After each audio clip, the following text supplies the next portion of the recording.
Le sommet européen de Copenhague s'ouvre aujourd'hui. Les 27 vont débattre d'un projet de mur anti-drone. Le Danemark s'active pour éviter de nouveaux survols d'appareils anonymes. Bonjour Guillaume Lasconjarias.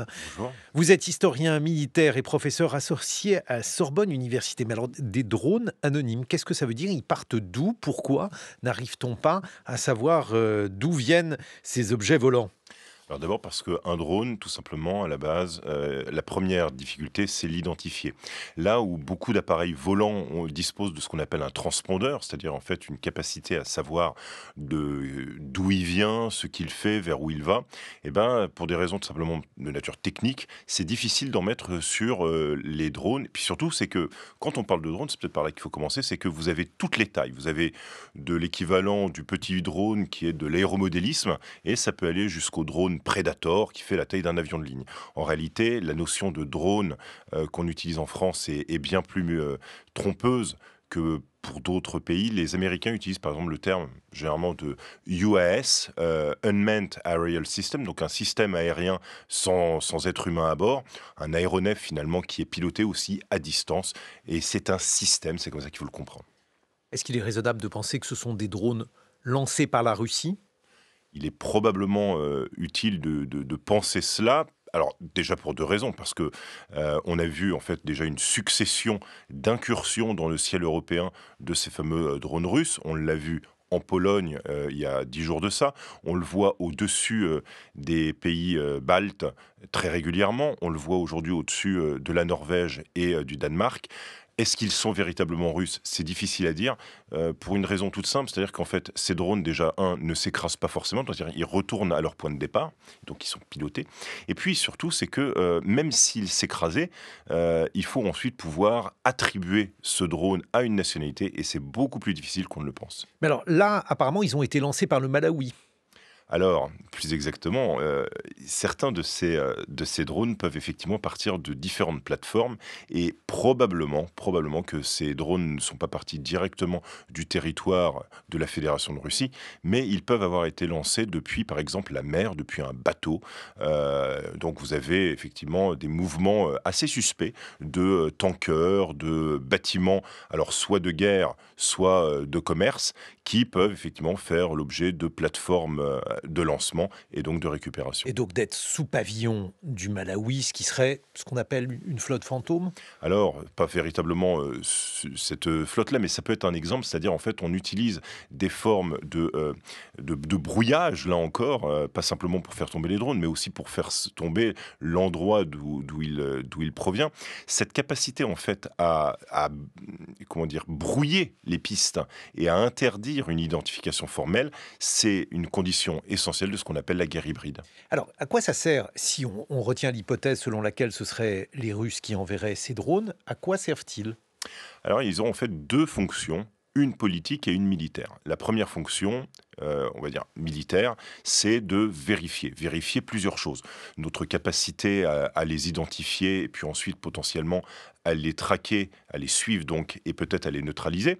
Ils peuvent récupérer du renseignement, ils peuvent récupérer tout simplement de la donnée, qu'ils transmettent. Et donc, militairement, c'est utile. En revanche, là où c'est le plus difficile, c'est sur la cohésion politique qu'ils vont interroger, et qu'ils vont véritablement provoquer, puisque si on ne sait pas d'où ils viennent et si on n'est pas capable de répondre de manière cohésive, enfin, d'une manière Cohérente cohérente et au concertée. et concertée au sein de l'alliance, eh bien, on a des difficultés. Là, pour l'instant, ça ne marche pas. C'est-à-dire qu'on a vu que, après les incursions de drones, notamment là, pour le coup, russes en Ukraine, pardon, en Pologne, eh bien, là, il y a eu le lancement d'une opération, ce qu'on appelle Sentinelle orientale, avec, justement un déploiement concerté des, pays de l'alliance. Mais ce n'est pas toujours le cas. Ouais, parce qu'il y a quelque chose de fondamental dans la guerre aujourd'hui, c'est qu'en fait, les missiles, les drones que peuvent tirer un territoire ou une puissance ennemie sont infiniment moins chers que les antimissiles que l'on pourrait tirer. Alors effectivement, il y a un rapport de coût et d'efficacité. Si on prend l'exemple des avions de chasse qui ont abattu 3 drones, notamment dans le ciel polonais, j'en pense sur cet exemple-là parce que c'est le plus récent, un missile qui part d'un avion peut coûter entre 800 et 800 000 euros et 1 million d'euros. Et il va abattre un missile qui peut être, enfin du moins un drone, qui va coûter entre 10, 15, peut-être 50 000 euros. Donc on a un différentiel qui paraît énorme. Donc un coût économique paraît presque insupportable. En revanche, le coût politique de laisser le drone euh, tout Ouais, simplement bien sûr. traverser un pays et puis finalement tomber sur une maison, un site industriel ou un site politique, il est incommensurablement plus élevé. Mais alors, là aussi, j'ai entendu parler de drones anti-drones qui seraient une sorte de parade. Est-ce que c'est au point? Alors, est-ce que c'est au point? On a en réalité tout un tas de choses pour faire tomber des drones. Le plus simple, c'est de le brouiller, par exemple, d'interdire qu'il reçoive justement tout ce qui est électromagnétique. On peut lui tirer dessus. Alors avec tout un tas de choses, hein, des missiles, des canons, des mitrailleuses. On peut aussi effectivement avoir des drones qui vont tuer des drones, alors qui lancent des filets et qui les font tomber. On peut aussi avoir, et c'est les dernières techniques aujourd'hui qui sont étudiées, des lasers qui en fait frappent le drone et grillent toute son électronique embarquée et conduisent à le faire tomber. Toutes ces mesures-là, en fait, doivent être pensées de manière systémique. C'est d'où cette question du futur mur de drones dont vous avez finalement évoqué la mise en place. Un mur anti-drone, donc qui prendrait la forme de différents mécanismes, puisqu'en fait, on ne va pas avoir une technique. Non, on n'aura pas une technique, on en aura en réalité trois. On aura d'abord une capacité à identifier, une deuxième pour les suivre, savoir où ils vont, leur direction, les identifier donc et les suivre, et puis enfin, pour les plus difficiles, les neutraliser s'il en est besoin. Dites-moi, Guillaume Lasconjarias, je crois que l'OTAN protège le territoire de n'importe quel autre pays de l'OTAN. Est-ce qu'on ne peut pas considérer que c'est un engagement de la Russie, si on réussit à prouver, bien sûr, que ce sont les Russes qui lancent ces drones? Alors, c'est effectivement difficile, mais c'est vrai que si on remarque que la Pologne a fait appel à ce qu'on appelle l'article 4 du traité de Washington, c'est-à-dire qui demande en fait un process de consultation, ça s'est suivi justement avec le lancement de cette opération Sentinelle orientale qui vise à protéger le ciel et notamment la frontière orientale de la Pologne. Cela dit, c'est toujours très difficile parce qu'il faut effectivement attribuer de manière certaine ce survol et justement être capable de discriminer entre ce qui est peut-être du domaine de l'erreur, de la faute de C'est navigation. une erreur C'est une, répétée. c'est une erreur manifeste, c'est une erreur effectivement très intentionnelle, on a l'impression, comme d'ailleurs pour le survol au-dessus du territoire estonien de 3 MiG-31. Quand ça dure 12 minutes, on ne peut pas plaider l'erreur.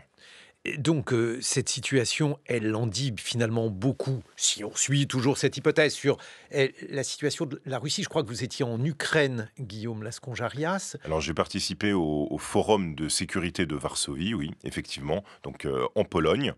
Mais effectivement, la question ukrainienne était au cœur des enjeux. Et lorsque vous aviez donc eu l'occasion donc d'évoquer à Varsovie cette situation, est-ce qu'aujourd'hui on peut en savoir plus sur la guerre en Ukraine et la manière dont la Russie la mène? Alors, on sait surtout deux choses, c'est-à-dire que la manière dont les Européens collectivement et les Américains s'interrogent sur la suite de ce conflit. On a véritablement deux visions qui sont en discussion. La première, c'est que donne-t-on encore à l'Ukraine comme garantie pour lui permettre de l'emporter ou du moins de ne pas perdre? C'est la première question. Et puis la deuxième, c'est quelles sont les suites si finalement la Russie ne perd pas et continue en fait cette espèce de manœuvre, de reptation en direction d'autres pays.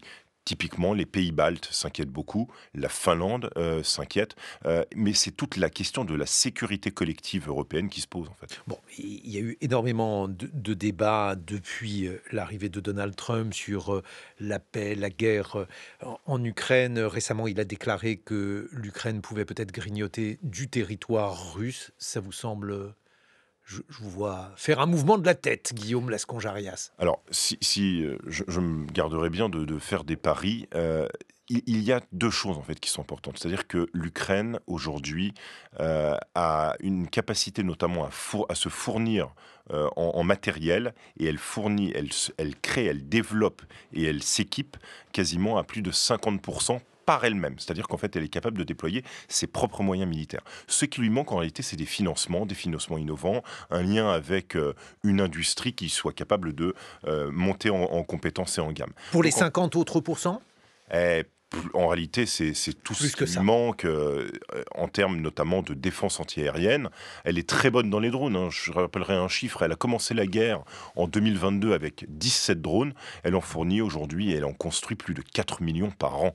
Donc on est vraiment dans une dimension qui est aujourd'hui, on fait des drones partout, hein.